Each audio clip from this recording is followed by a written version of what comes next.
Assalamualaikum warahmatullahi taala wabarakatuh. Alhamdulillahirabbil alamin.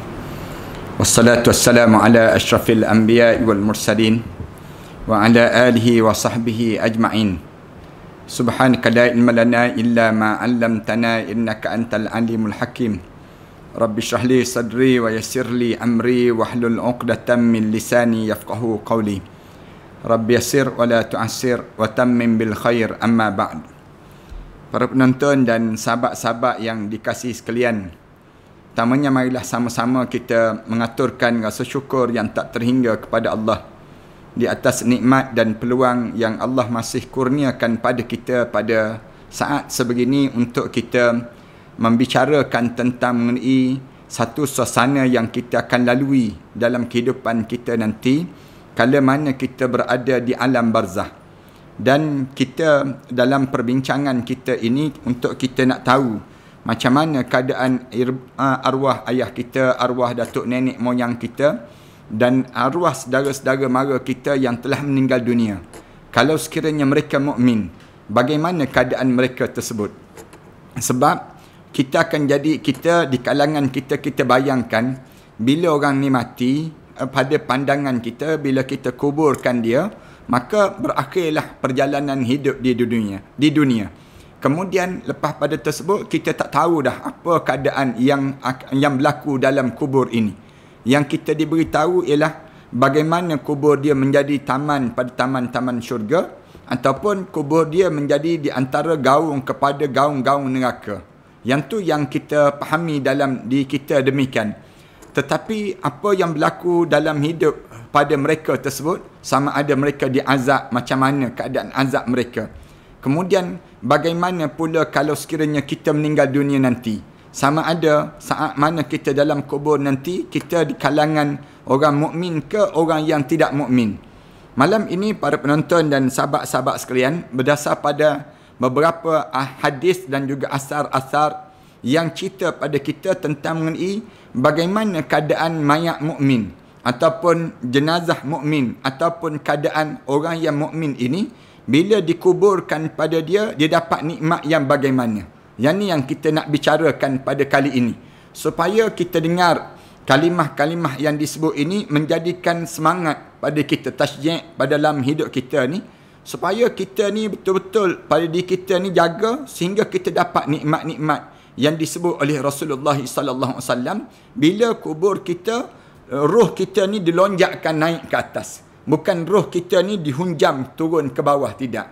Tetapi roh kita ni bila masuk dalam kubur, tiba-tiba lepas pada sesi soal jawab saja, selesai sesi soal jawab, roh kita ni melonjak, dinaikkan sampai ke atas sehingga kan kita berada di kalangan para siddiqin, para syuhada was salihin. Yang ni yang kita kena faham. Lalu kita dapat nikmat apa di waktu yang demikian? Bagaimana nikmat itu untuk kita kecapi? Suasana apa yang kita sedang alami saat demikian? Ramai di kalangan kita tak tahu yang ni. Malam ni kita akan cerita keadaan mayat mukmin di dalam kubur. Bagaimana yang akan berlaku pada mukmin itu sendiri. Hari ni kita nak sebut yang pertama sekali, waktu mana orang mukmin masuk dalam kubur, dia akan rasa saat yang paling gembira dalam hidup dia. Dan dia tidak ada rasa kesedihan langsung terhadap tinggalan dia di atas dunia. Ini di antara perkara yang kita kena faham. Bila masuk dalam kubur saja, orang mukmin ni dia akan rasa nikmat, nikmat yang tak tahu nak gambarkan macam mana nikmat dia. Sehingga kan tidak sedikit pun dalam jiwa dia perasaan rasa sedih. Sedihlah tinggal anak-anak, sedihlah tinggal isteri, sedihlah tinggal dunia. Tak pada diri dia. Orang mukmin, perasaan yang pertama bila masuk dalam kubur, bila dia masuk dalam kubur, dia dalam hidup dia, benda yang pertama yang dia akan rasa nikmat ialah nikmat kegembiraan yang amat sangat. Tak boleh nak cerita. Gembiranya, sukanya keadaan orang mukmin bila masuk dalam kubur ini sendiri. Ibnu Umar radhiyallahu anhu menuturkan bahawa Rasulullah sallallahu alaihi wasallam pernah bersabda.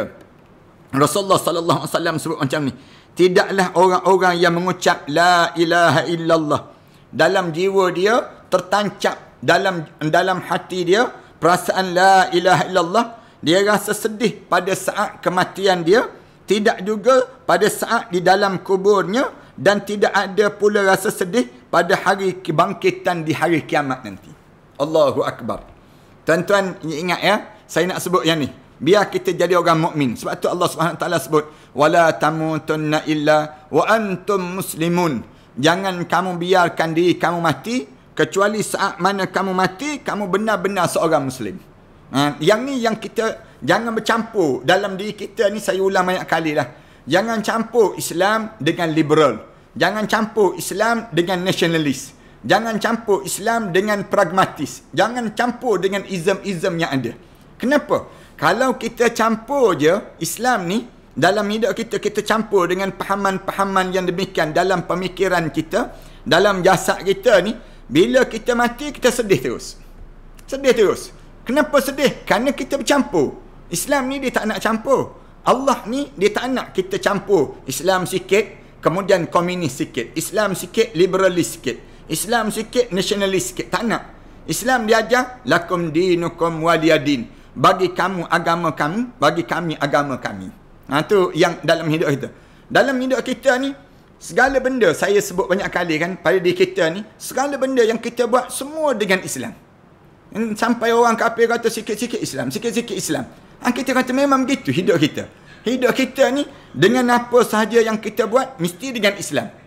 Kenapa? Kerana kita nak suruh gembira lah. Masuk dalam kubur nanti, orang mukmin, mayat orang mukmin ni, dia akan menari kegembiraan. Suka yang amat sangat. Gembira yang amat sangat pada diri dia ni.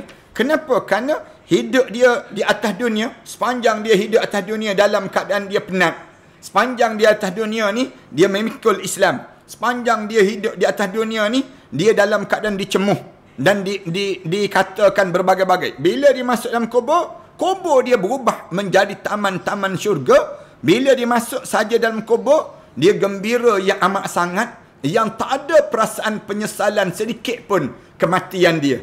Waktu mana dia nak mati, dia tak rasa menyesal. Dia tak rasa sedih. Waktu mana dia masuk dalam kubur, tak ada sikit pun rasa sedih. Sedihlah aku dah tinggal suami, aku dah tinggal isteri, aku dah tinggal anak-anak. Tak ada pada diri dia.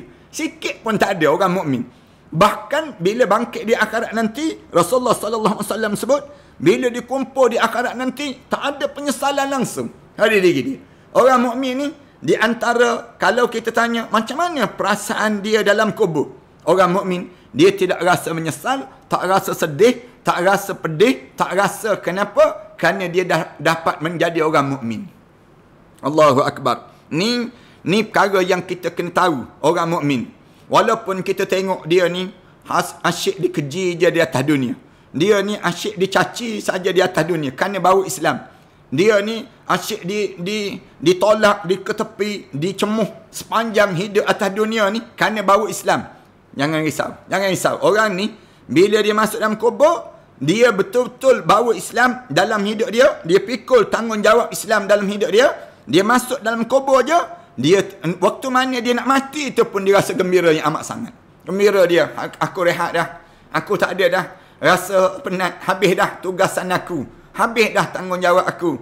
Kemudian bila dia masuk dalam kubur tu, dia tengok je kubur dia tu, tak ada perasaan penyesalan pada diri dia.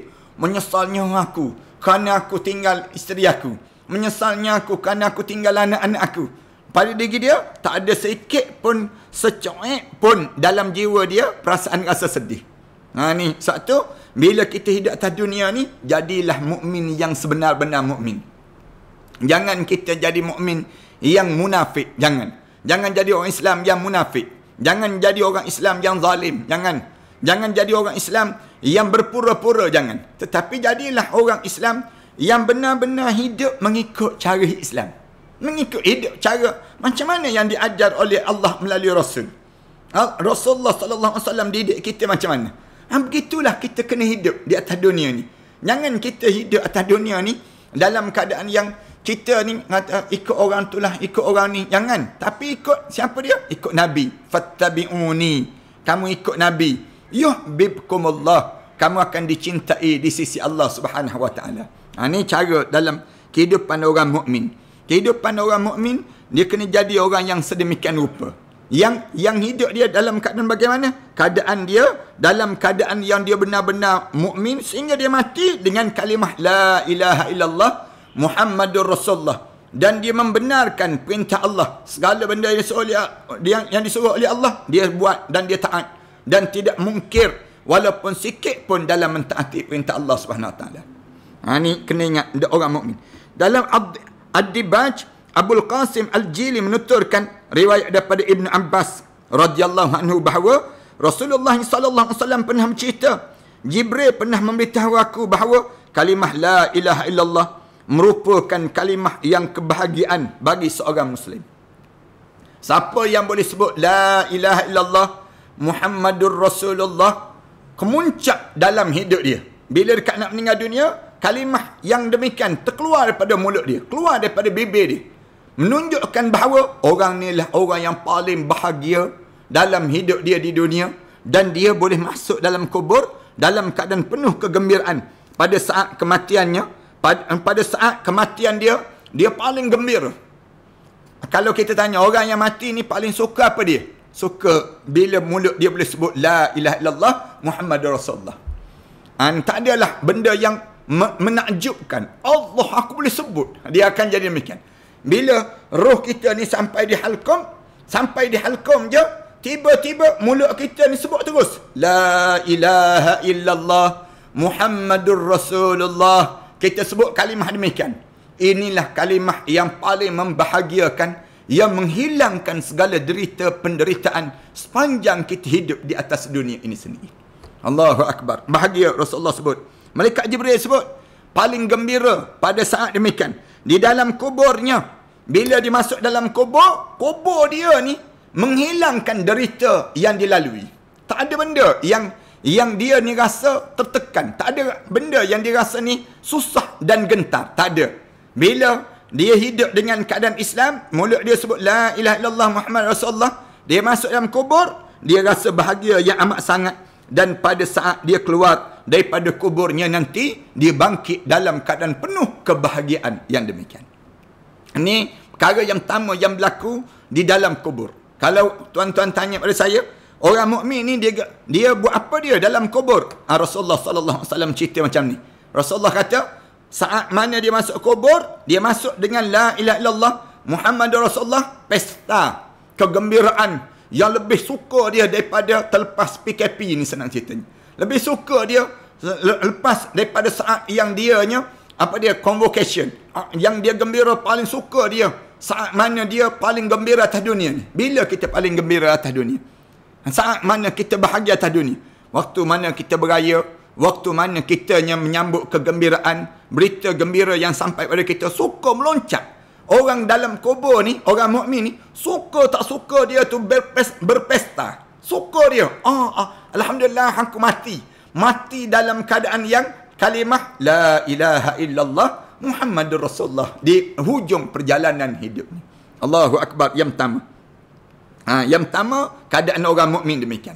Yang kedua, orang mukmin dalam kubur ni, keadaan dia sedang solat. Lepas ada dia rasa gembira tu, dia meneruskan solat. Solat. Dalam kubur tu dia solat.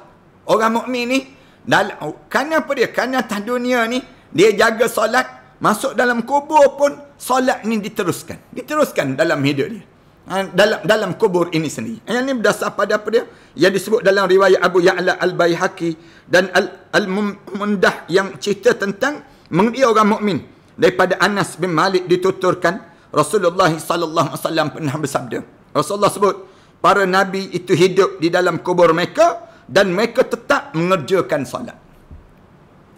Rasulullah sallallahu alaihi wasallam sebut, para nabi itu hidup dalam kubur. Hidup dalam kubur. Mereka sedang buat apa sekarang? Kalau kita tanya, mereka sedang solat. Solat lagi. Dalam kubur pun solat lagi. Kerana apa dia? Solat ni merupakan simbol kehidupan mukmin. Itu cara demikian. Tuan-tuan nak tahu tuan-tuan ni orang mukmin ke tak mukmin, tengok ada solat. Kalau tuan-tuan boleh jaga solat, tanda tuan-tuan sedang menjadi seorang mukmin yang terbaik. Kalau tuan-tuan tak boleh jaga solat, itu tanda tuan-tuan akan merasakan kehidupan yang penuh dengan kecelakaan. Dunia ni pun celaka, masuk dalam kubur nanti pun celaka. Kerana solat ni yang dipanggil imaduddin, asas kepada agama. Asas pada agama ni sendiri. Faman tarakaha faqad hadamaddin. Siapa yang meninggalkan solat, dia sedang menghancurkan agama. Waman aqamaha faqad aqamaddin. Siapa yang mendirikan solat, dia sedang mendirikan agama pada jasad ni. Solat ni menjadi besar, menjadi urusan dalam hidup orang mukmin. Maknanya kalau bertembur apa-apa pun, bertembur dengan solat, tinggal yang lain. Dahulukan solat. Ni nak sebutnya besarnya. Sampai peringkat kamu sibuk dengan apa dia? Sibuk dengan kerja-kerja kamu. Hari Jumaat.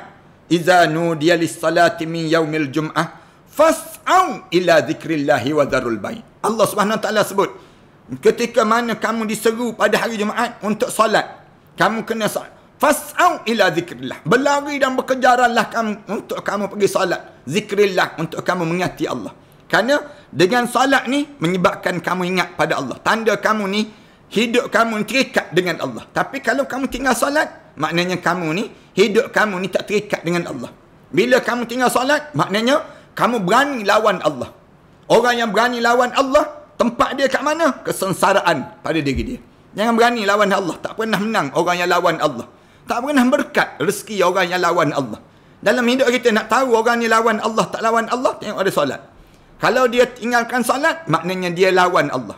Saya nak pesan pada di kalangan kita ni yang nak berumah tangga. Mana-mana orang perempuan yang nak berumah tangga, datang lelaki yang masuk nak meminang dia, tanya dulu lelaki bagaimana solat dia dengan Allah. Kalau dia tak jaga solat, kalau hubungan dia tak jaga dengan Allah, jangan berumah tangga dengan orang ni.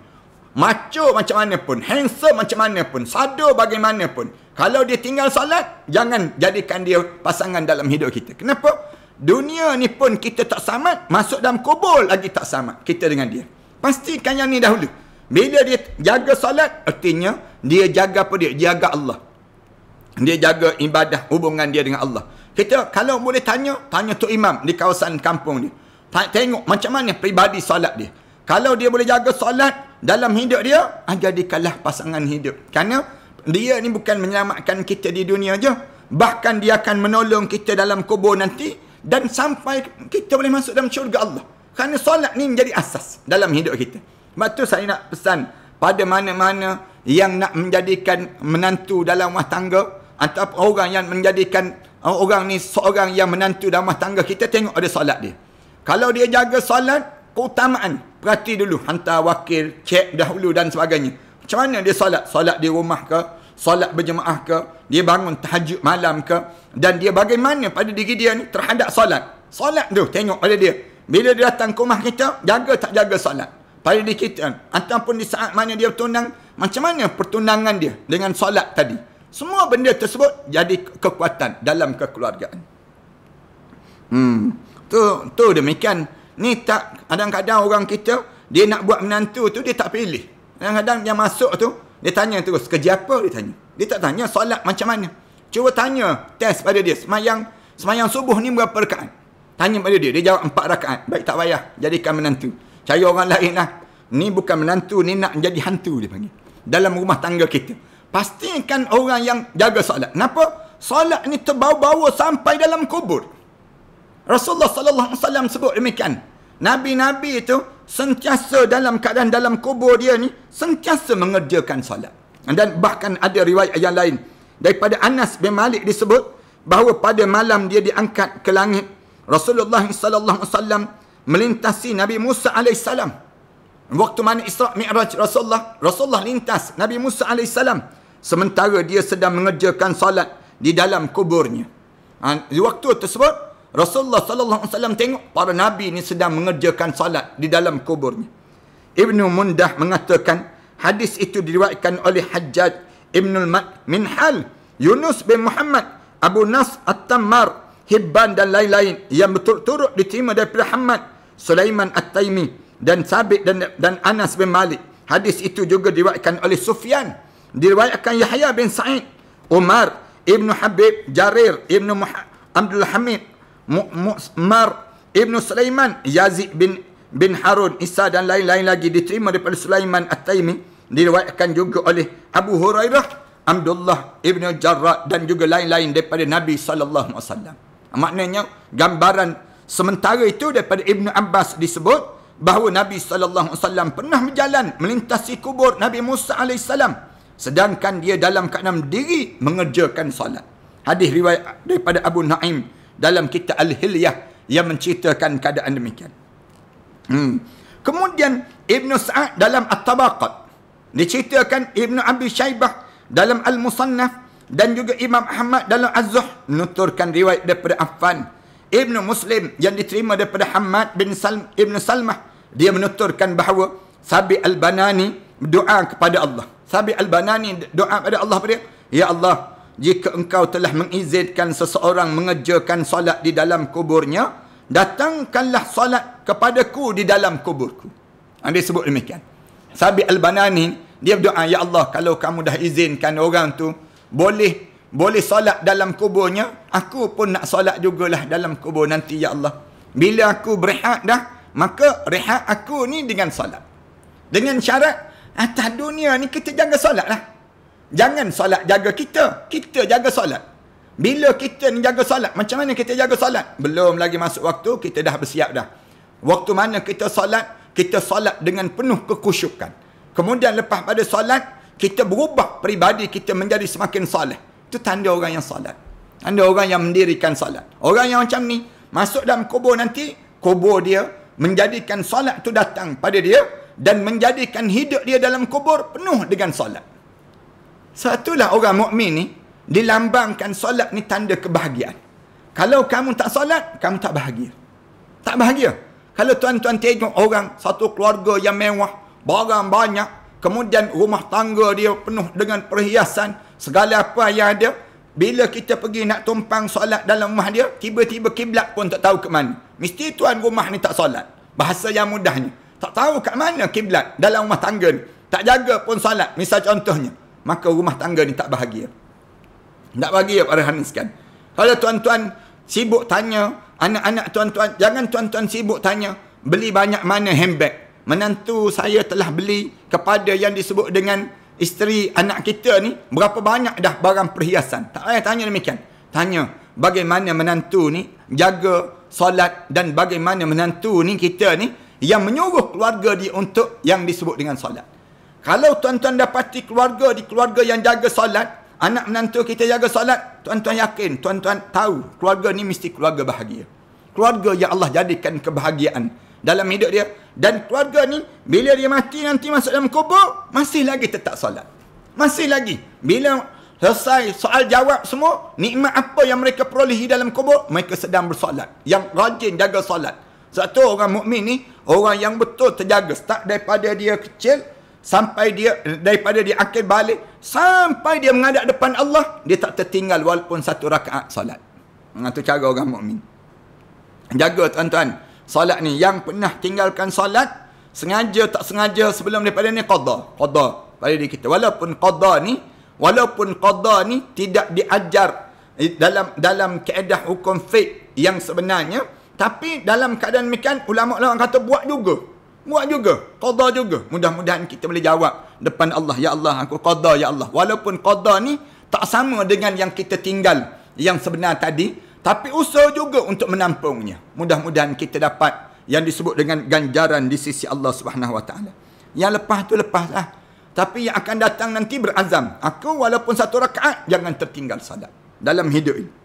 Sementara Abu Nu'aim menuturkan riwayat daripada Yusuf yang diterima daripada Atiyah. Dia berkata, aku pernah mendengar Sabit bertanya pada Hamid At-Tawil, apakah kamu pernah mendengar bahawa ada orang selain daripada para nabi yang mengerjakan solat di alam kuburnya?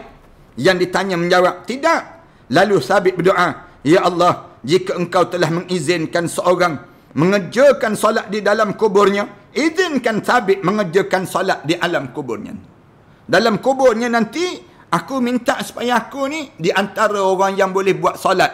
Walaupun dalam kubur, orang mukmin dia akan berterusan solat dan solat. Di antaranya kita lah, insya-Allah. Orang yang jaga solat dalam hidup mereka sebut. Yang kedua. Yang ketiga, di dalam kubur ini, orang mukmin akan buat apa dia? Yang ketiga ni baca Quran. Bacaan Quran. Yang dibaca sepanjang hidup di atas dunia. Yang ketiga, Kalau kita tanya orang mukmin sedang buat apa sekarang? Menunggu saat berlakunya kiamat. Dia buat apa dia? Yang pertama, dia rasa gembira. Yang kedua, dia solat. Yang ketiga, mereka sedang baca Quran. Mereka sedang baca Quran. Ni disebut dalam riwayat-riwayat cerita tentang mengenai orang mukmin dalam kubur, dia sedang menunggu dapat nikmat. Nikmat apa dia? Nikmat membaca Al-Quran Karim. Membaca Al-Quran ni kita cerita pada malam besok pula insya-Allah. Kerana riwayat cerita tentang bacaan Al-Quran ni panjang, dan malam besok insya-Allah kita akan sambung cerita tentang bagaimana keadaan mayat mukmin setelah dikuburkan. Kemudian kenapa yang ni dianggap yang disebut dengan amalan yang mereka akan berterusan dalam kubur. Mereka dapat pahala ke dengan keadaan mereka sebut? Kita bincang pada malam yang akan malam besok nanti. Tuan-tuan jangan lupa untuk panggil keluarga kita. Kemudian sama-sama tag di kalangan kita dan share sebanyak mungkin di kalangan kita. Bagi tahu pada keluarga kita, bagi tahu pada sahabat-sahabat kita, dan tolong subscribe sama dalam YouTube tu.